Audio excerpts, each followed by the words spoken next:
क्या आप पर भी इंटीग्रल्स यानी समाकलन नहीं आते हैं? क्या आप पर भी इंटीग्रल्स का आई भी नहीं आता है? तो टेंशन लेने की कोई जरूरत नहीं है। अगर आपने इस वीडियो को पूरा देख लिया तो मैं आपको यकीन दिलाता हूं कि आप इंटीग्रल्स जिंदगी भर ना भूलते हैं इंटीग्रेशन पर। तो आज की वीडियो में हम सीखेंगे कि इंटीग्रेशन करते कैसे हैं, इनका यूज कहां कहां होता है। तो सबसे पहले आप समझेंगे कि इंटीग्रेशन की हमें क्यों जरूरत पड़ी। तो इंटीग्रेशन का यूज हम क्षेत्रफलों को निकालने में करते हैं कि सर किस प्रकार की आकृतियों का क्षेत्रफल हम निकाल सकते हैं इंटीग्रेशन से। तो क्योंकि जब भी हमें एक वर्ग दिया गया होता था या कोई ट्रायंगल दिया गया होता था या कोई आयत दिया गया होता था, इस प्रकार की आपको शेप दे रखी होती थी, तो आप उसका फॉर्मूला लगाकर उसका क्षेत्रफल आप निकाल सकते थे या निकाल देते थे। लेकिन बात रही कि जब भी अब कोई ऐसी आकृति आ जाए जो कि ना कि कोई ट्रायंगल बने, ना ही कोई वृत्त बने, ना ही कोई वर्ग बने और ना ही कोई आयत बने, बोले तो कोई ऐसा ग्राफ दे दे टेढ़ा मेढ़ा और आपसे बोले कि एक्स अक्ष से गिरा हुआ क्षेत्रफल आपको निकालना है इस ग्राफ का, तो आप कैसे निकालेंगे? क्योंकि ना तो इसमें कोई वृत्त बनना है ना कोई वर्ग बनना है। तो इस प्रकार की आकृतियों में हमें इंटीग्रेशन की जरूरत पड़ी, क्योंकि इंटीग्रेशन का यूज कर ही हम इनका क्षेत्रफल निकालते थे। ऐसे ही जब भी आपको दो वक्र दे रखे होते थे और उससे गिरा हुआ उसका कॉमन क्षेत्रफल आपसे निकालने को कहता था, तो ना तो इसका कोई वृत्त बनना ना ही कोई ये ट्रायंगल बनना। तो इस प्रकार के क्षेत्रफलों को निकालने के लिए आपको इंटीग्रेशन की जरूरत पड़ती है। और इसी प्रकार आपको जैसे आपको भारत का नक्शा है वो भी उसकी आकृति जो वो टेढ़ी मेढ़ी है, तो उसका भी क्षेत्रफल आप इंटीग्रेशन से ही निकाल पाते हो। तो इसी प्रकार की आकृतियों की जो टेढ़ी मेढ़ी आकृति होती है ना, उसी प्रकार की आकृतियों को आपको क्षेत्रफल निकालने के लिए इंटीग्रेशन की जरूरत पड़ी। तो इनके यूज हम तब सीखेंगे कि जब आप इंटीग्रेशन करना सीख लेंगे कि इंटीग्रेशन करते कैसे हैं, कि इनके फॉर्मूले कौन कौन से होते हैं। यदि आप पर इंटीग्रेशन करना आ गया तो आप इनके यूज भी नेक्स्ट एक्सरसाइज में सीखोगे। तो सबसे पहले हमारा काम रहेगा इंटीग्रेशन सीखना, और इंटीग्रेशन सीखने से पहले आपको इनके फॉर्मूले समझना बहुत जरूरी है। यदि आपको फॉर्मूले आते हैं तो आप इंटीग्रेशन का कोई सा भी क्वेश्चन हल कर सकते हैं। तो अब इसका पहला फॉर्मूला आता है कि इंटीग्रेशन का जो साइन होता है, जो चिन्ह होता है, वो हम इस प्रकार से दर्शाते हैं ऐसे। तो सबसे पहले हमें इंटीग्रेशन करना है x की पावर n का, वो भी x के सापेक्ष, यानी जितने भी फंक्शन आपको दे रखे होंगे फॉर्मूले के अंदर वो x वाली चर राशि में ही दे रखे होंगे, तो इसीलिए हम x के सापेक्ष इसका इंटीग्रेशन करते हैं। अब इंटीग्रेशन जस्ट डेरिवेशन का उल्टा होता है, यानी अवकलन का उल्टा होता है। यदि आप पर अवकलन के फॉर्मूले आते हैं तो आप उनकी मदद से आप इंटीग्रेशन के फॉर्मूले भी बना लोगे।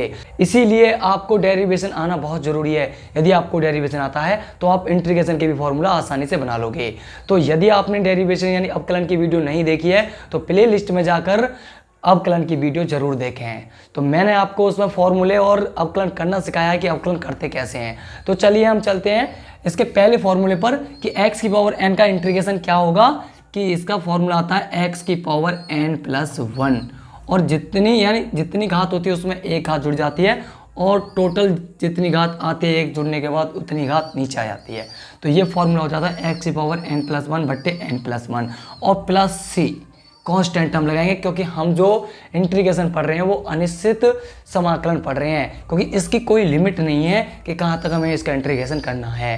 तो इसीलिए हम इसे रोकने के लिए कांस्टेंट या सी का प्रयोग करते हैं। इसी प्रकार नंबर 2, उसके बाद आता है आपका 1/x का, कि 1/x का इंटीग्रेशन क्या होगा कि सर log x होगा। कि सर ये कैसे पता चल रहा है? क्योंकि आपने जब डेरिवेशन पढ़े थे ना log x का पढ़ा था, जो कि क्या होता था कि 1/x होता था। और अब मैं आपसे इंटीग्रेशन पूछूंगा तो जो log x का डेरिवेशन होता था ना उसी का आपसे इंटीग्रेशन पूछूंगा तो उसका क्या आ जाएगा? log x आ जाएगा, क्योंकि समाकलन अवकलन का उल्टा होता है। तो चलिए चलते हैं इसके तीसरे फॉर्मूले पर। तीसरा फॉर्मूला आता है आपका e की पावर x का, और e की पावर x का इंटीग्रेशन क्या होगा x के सापेक्ष कि e की पावर x होगा और प्लस c हम लगा देंगे। और नंबर 4, उसके बाद आता है आपका a की पावर x का। तो a की पावर x का क्या होगा x के सापेक्ष कि a की पावर x इंटू यानी अपॉन में कह दो कि अपॉन में log a। यदि आप इनटू में इसको फॉर्मूला बनाना चाहते हो गुणा में, तो वो हो जाता है a की power x into log e, और बेस में पहुंच जाता है a, और प्लस का c आपका है ही। उसी प्रकार आपका नंबर 5 आता है साइन x का, और साइन x का इंटीग्रेशन क्या होता है x के सापेक्ष, कि इसका होता है आपका माइनस का cos x और प्लस के c। और नंबर 6 उसके बाद आता है आपका cos x का, cos x का x के सापेक्ष इंटीग्रेशन क्या होगा कि यानी साइन x होगा केवल, और प्लस के c। और उसके बाद आएगा नंबर 7 sec स्क्वायर x का। तो sec स्क्वायर x का x के सापेक्ष सॉरी इंटीग्रेशन क्या होता है कि tan x होता है, और प्लस के c आपके पास है ही है। अब और integration sec x into tan x का, तो sec x into tan x का इंटीग्रेशन क्या होगा x के सापेक्ष कि सर sec x होता है, और प्लस c आपको लगाना ही है। नंबर 10 उसके बाद आता है आपका cosec x into cot x, और cosec x into cot x का इंटीग्रेशन क्या होगा कि सर माइनस का cosec x, और प्लस का c आपके पास है ही है। और नंबर 11 उसके बाद आता है आपका कांस्टेंट का, कि सर यदि कांस्टेंट आ जाए यानी कोई से भी अचर राशि आ जाए, यानी कोई भी नंबर आ जाए, तो उसका इंटीग्रेशन क्या होगा कि सर उसका डेरिवेशन करते थे तो उसका 0 आता था, लेकिन इंटीग्रेशन करेंगे तो क्या आएगा, तो उसका आएगा सर x, और प्लस c आपको लगाना ही है। तो अब आता है इसका 12वां फॉर्मूला। तो आपके 11 फॉर्मूले एकदम बेसिक फॉर्मूले हो गए। अब इसके बाद आएंगे आपके इनवर्स ट्रिग्नोमेट्रिक फंक्शन के इंटीग्रेशन। तो आपको ये यहाँ तक आपको फॉर्मूले याद होने चाहिए। यदि ये फॉर्मूले आपको याद है तो आपको इंटीग्रेशन के क्वेश्चन करने में बहुत ही आसानी होगी। तो चलिए चलते हैं 12वें फॉर्मूले पर। मैं इसे रफ करता हूँ, आप इसके शॉर्ट या इसको नोट कर सकते हो। तो अब आता है इसका 12वां फॉर्मूला कि इंटीग्रेशन 1/√में 1 माइनस के एक्स स्क्वायर, और x के सापेक्ष इसका हमें इंटीग्रेशन बताना है। तो वो आता है आपका साइन इनवर्स x का, क्योंकि आपने जो डेरिवेशन पढ़ा था ना वो साइन इनवर्स x का पढ़ा था, जो कि क्या होता था कि 1/√में 1 माइनस एक्स स्क्वायर होता था। तो इसी प्रकार अब मैं आपसे इंटीग्रेशन पूछूंगा तो 1/√में 1 माइनस एक्स स्क्वायर का पूछूंगा, तो जो कि क्या आ जाएगा इंटीग्रेशन कि साइन इनवर्स x आ जाएगा, और प्लस c आपको लगाना ही है। और यदि यही फॉर्मूला अगर हम कॉस में बोलें तो माइनस का कॉस इनवर्स x का होता है। इस वाले फॉर्मूले को या तो आप साइन इनवर्स x लिख सकते हो या माइनस के कॉस इनवर्स x लिख सकते हो, क्योंकि यदि मैं इसमें माइनस लगा दूं तो वो कॉस इनवर्स x का बन जाता था फॉर्मूला। इसी प्रकार यही फॉर्मूला ये दोनों पद में आप लिख सकते हो।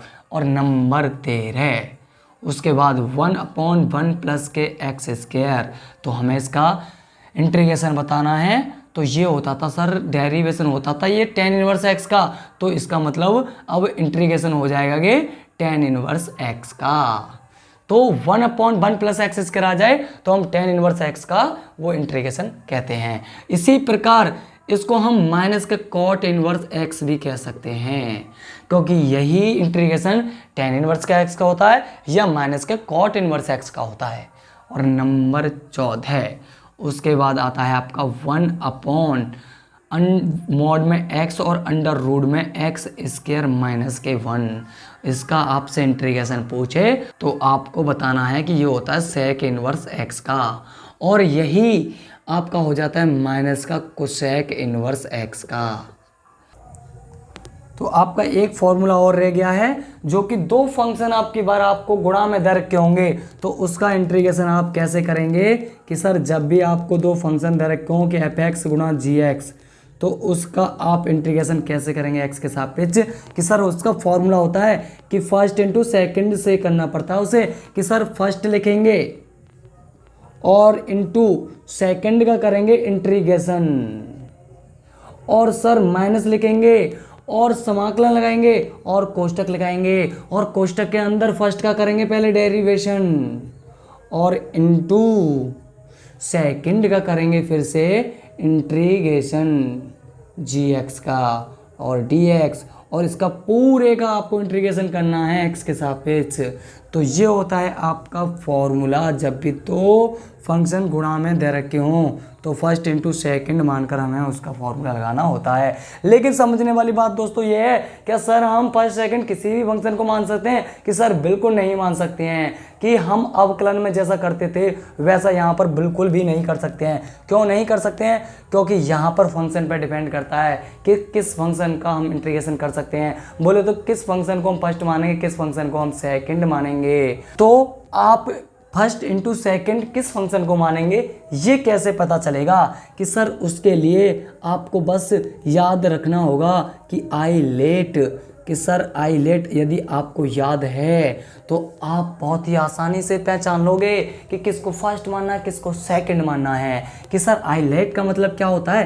कि सर आई का मतलब होता है कि आई से आता है इनवर्स ट्रिगोनोमेट्रिक फंक्शन।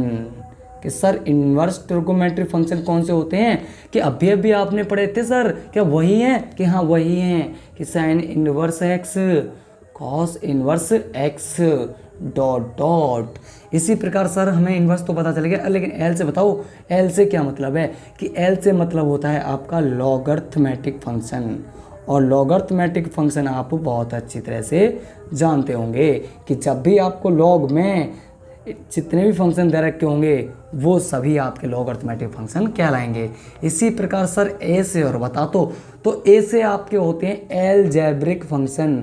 अब अलजेब्रिक फंक्शन आपके कौन से होते हैं? कि जितने भी बहुपदीय फलन होते हैं वो सभी आपके अलजेब्रिक फंक्शन होते हैं। बोले तो x की पावर n या nx की पावर n-1 या x की घात 2 जितने भी आपको दिखाई दें बहुपदीय फलन वो सभी आपके अलजेब्रिक फंक्शन होते हैं। तो सर ये तो पता चल गया। आप लेकिन t से और बताओ कि t से कौन से होते हैं फिर?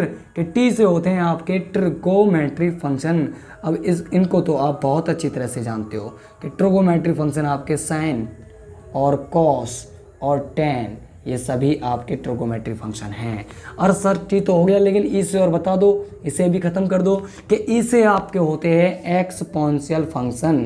तो एक्सपोनेंशियल फंक्शन आपके कौन से होंगे? कि जहाँ जहाँ आपको अचर की पावर चर दिखाई दे वो आपके एक्सपोनेंशियल फंक्शन कहलाते हैं। बोले तो e की पावर x आ जाए या a की पावर x आ जाए या 2 की पावर x आ जाए, ये सभी आपके एक्सपोनेंशियल फंक्शन कहलाते हैं। तो इससे पहचानेंगे हम किसको फर्स्ट किसको सेकंड मानने हैं। कि कैसे सर?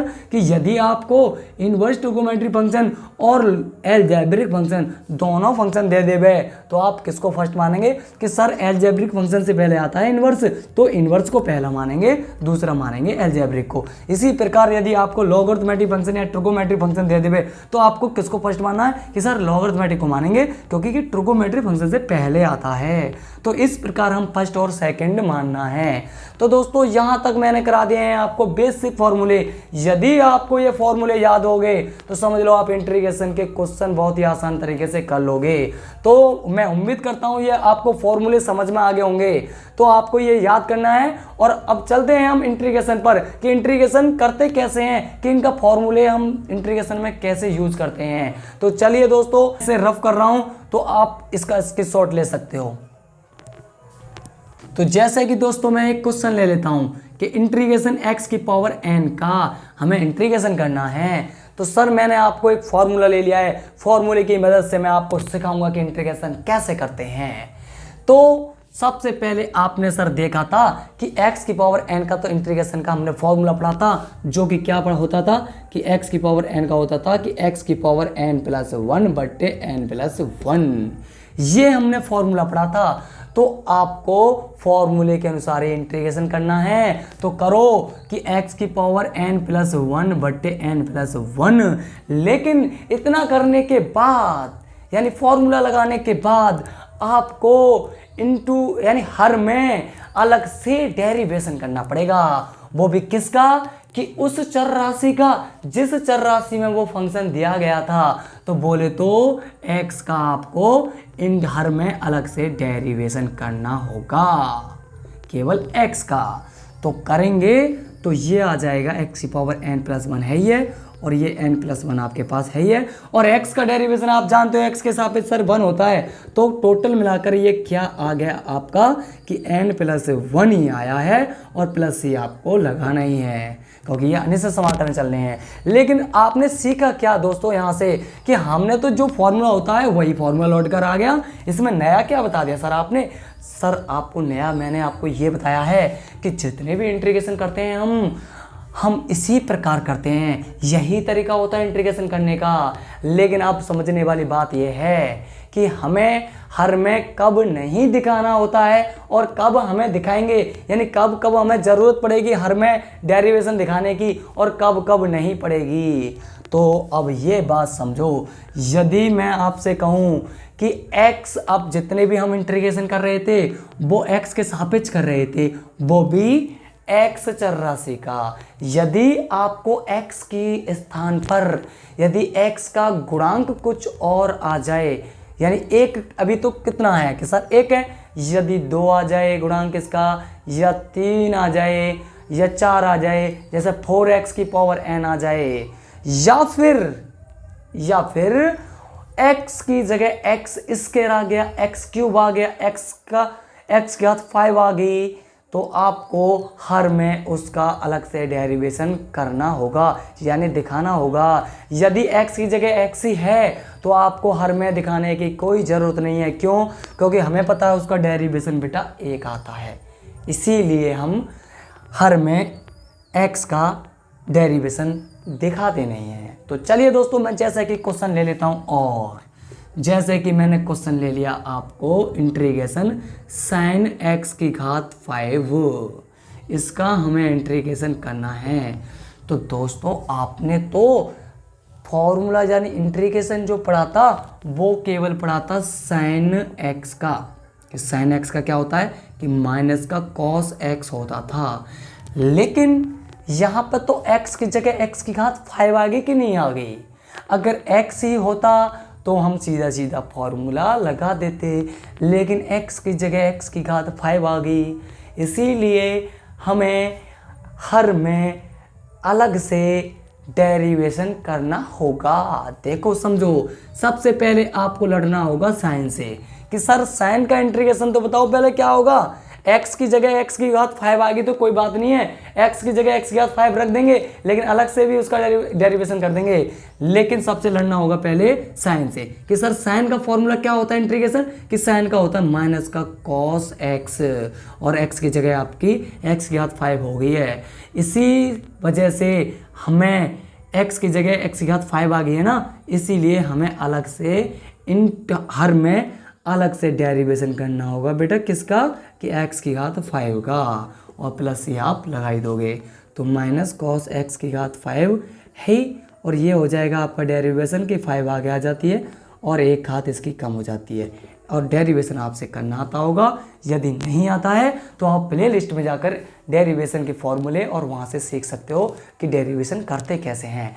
अब मैंने आपको 2 क्वेश्चन ले लिए हैं, और क्वेश्चन लेता हूँ। जैसे बेटा मैंने लिया e की पावर x का, कि सर e की पावर x का बताओ, कि सर e की पावर x का तो सीधा सीधा पढ़ाता कि e की पावर x का e की पावर x होता है, लेकिन हर में हमने अलग से क्यों नहीं किया, क्योंकि x की जगह x ही है, करेंगे तो उसका डेरिवेशन बन आएगा ना, तो क्या फ़ायदा, क्यों करें हम, क्यों मेहनत करें। हमें बस तभी करना है जब भी यदि e की पावर 2x आ जाए या फिर e की पावर x स्क्वायर आ जाए, तभी आपको हर में डेरिवेशन करना होगा। जैसे कि ये क्वेश्चन आ गया तो मैं करूँगा सबसे पहले इंटीग्रेशन, मैंने पढ़ा है कि e की पावर x का e की पावर x ही होता है तो लिख दो, लेकिन x की जगह x नहीं है, क्या आ गया कि 2x आ गया है, इसलिए 2x का अलग से डेरिवेशन कर देते हैं, वो भी हर में। तो ये हुआ e की पावर 2x ऊपर, और 2x का डेरिवेशन आप जानते हो कि 2 ही होता है, क्योंकि 2 आगे आ जाता है x का हो जाता है 1, तो ये आ गया e की पावर 2x बटे 2 प्लस के c। इसी प्रकार ये क्वेश्चन आपको दिया है कि e की पावर x स्क्वायर, तो सबसे पहले आपको देखना होगा कि x की जगह x है, नहीं है सर x स्क्वायर आ गया है, इसीलिए हमें हर में करना पड़ेगा डेरिवेशन, वो भी किसका कि जो x के स्थान पर x स्क्वायर आ गया है उसका। तो सबसे पहले लेकिन करना होगा हमें इंटीग्रेशन किसका, कि सर हमने इंटीग्रेशन जो पढ़ा है वो e की पावर x का पढ़ा है, कि सर इंटीग्रेशन e की पावर x का e की पावर x होता है, तो यूं ही क्यों लिखो, लेकिन अपॉन में अलग से डेरिवेशन होगा, वो भी किसका दोस्तों, कि एक्स स्क्वायर का। तो ये ऊपर तो e की पावर x स्क्वायर है ही, और नीचे हो जाएगा एक्स स्क्वायर का केवल 2x डेरिवेशन, और प्लस के सी आपको लगाना ही है। तो दोस्तों उम्मीद करता हूं आपको इंटीग्रेशन का तरीका समझ में आ गया होगा कि तरीका क्या है इंटीग्रेशन का करने का। तो मैं एक क्वेश्चन और लेता हूं आपको, तो मैं इसे रब करता हूं पहले, आप चाहो तो इसका स्क्रीनशॉट ले सकते हो, कि सर यदि आपका क्वेश्चन आ जाता है सेक स्क्वायर कोष्टक में एक्स स्क्वायर प्लस के 5 यानी एंगल में, तो आपको इसका कैसे इंटीग्रेशन करना है, कि सर हमने तो जो इंटीग्रेशन सीखा था वो केवल सेक स्क्वायर एक्स का ही तो सीखा था, जो कि क्या आता था कि सर 10x आता था, लेकिन सर यहाँ पर हमें x की जगह ना पूरा का पूरा एक्स स्क्वायर प्लस 5 दिखाई दे रहा है, तो देखने दो, यानी दिखाई देने दो, हमें क्या डर है किसी से, हमें तो इंटीग्रेशन करना आता है। यदि ये आ गया है x की जगह तो हर में अलग से डेरिवेशन कर देंगे इसका, क्यों, क्योंकि ये x की जगह आ गया है। तो इसका क्या हो जाता है कि सर पहले सबसे पहले इंटीग्रेशन जो सीखा है ना आपने, वो सीखा है सेक स्क्वायर एक्स का, जो कि कितना होता है कि सर 10x होता है, लेकिन x की जगह एक्स स्क्वायर प्लस 5 है, इसकी वजह से ही हमें हर में अलग से डेरिवेशन करना पड़ा एक्स स्क्वायर प्लस 5 का। तो करो, और प्लस ये आपको लगाना ही है, तो 10x स्क्वायर प्लस के 5 आपको यूं ही रखने हैं, और डेरिवेशन करना है एक्स स्क्वायर का, तो एक्स स्क्वायर का हो जाता है 2x, 5 का हो जाता है 0, तो बचा कितना आपका, कि सर प्लस सी तो आपका चल ही रहा है, तो ये बचा 10x स्क्वायर प्लस के 5 और बट्टे में 2x, तो ये हुआ आपका इंटीग्रेशन। तो यदि दोस्तों अगर मान लो x की जगह आपका x ही आ रहा है, तो आपको हर में अलग से करने का कोई ज़रूरत नहीं है, क्योंकि आप बहुत अच्छी तरह से जानते हो कि अगर आप हर में केवल x का डेरिवेशन करेंगे तो एक ही आएगा, और एक का बिगाड़ लेगी आपका, क्योंकि एक की गुणा तो किसी में भी करो सेम रहता है। इसी वजह से हम हर में दिखाते नहीं हैं इनका, लेकिन तरीका आपका यही होता है कि सबसे पहले जो सेक स्क्वायर का पढ़ा है, तो सेक स्क्वायर का होता है 10, तो वो करेंगे, लेकिन जो चर राशि जिस फंक्शन में दे रखी है उसका हर में अलग से डेरिवेशन करना होता है। ये होता है आपका इंटीग्रेशन करने का तरीका। तो मैं उम्मीद करता हूं दोस्तों आपको इंटीग्रेशन करने आ गए होंगे कि इंटीग्रेशन करते कैसे हैं। अब आपको यदि 12th क्लास की इंटीग्रेशन की एक्सरसाइज की वीडियो चाहिए तो मैं आपको वीडियो प्रोवाइड करवाऊंगा, मैं आपको सिखाऊंगा उसकी एक्सरसाइज के क्वेश्चन, मैं आपको बताऊंगा कि कितने आसान होते हैं क्वेश्चन यदि हमने एक बार इसके कंसेप्ट इनके फॉर्मूले पढ़ लिए तो दोस्तों अगर आपको वीडियो चाहिए तो मुझे कमेंट बॉक्स में कमेंट कीजिएगा, मैं आपको वीडियो तुरंत लेके आऊँगा, क्योंकि मैं आपके लिए हमेशा तत्पर रहूँगा आपकी सेवा के लिए। तो चलिए दोस्तों मिलते हैं हम नेक्स्ट एक्सरसाइज में। यदि दोस्तों आपको इंटीग्रेशन करना आ गया हो तो प्लीज़ दोस्तों वीडियो को शेयर कर देना और लाइक कर देना और चैनल को सब्सक्राइब कर देना। यदि दोस्तों आपका सपोर्ट होगा मेरे साथ तो मैं आपको हर दिन एक नई वीडियो लेके आऊँगा और उस टॉपिक पर वीडियो लेके आऊँगा जो टॉपिक आपको हार्ड लगता है। तो मैं आपको बताऊँगा कि वो चैप्टर हार्ड नहीं है, वो हार्ड बेटा इसलिए लगता है क्योंकि उसका आपको कंसेप्ट उसके फॉर्मूले समझ में ही नहीं आए हैं, उसको मैं समझ में ही नहीं आया कि इसमें करना क्या है, तभी तो आपको उनके क्वेश्चन हार्ड लगते हैं। तो आप मुझे कमेंट बॉक्स में कमेंट करो और मैं आपको सिखाऊंगा कि कितने आसान होते हैं क्वेश्चन। तो चलिए दोस्तों मिलते हैं आपको नेक्स्ट वीडियो में। तो थैंक यू दोस्तों। Tell me pretty lies, look me in the face, tell me that you love me.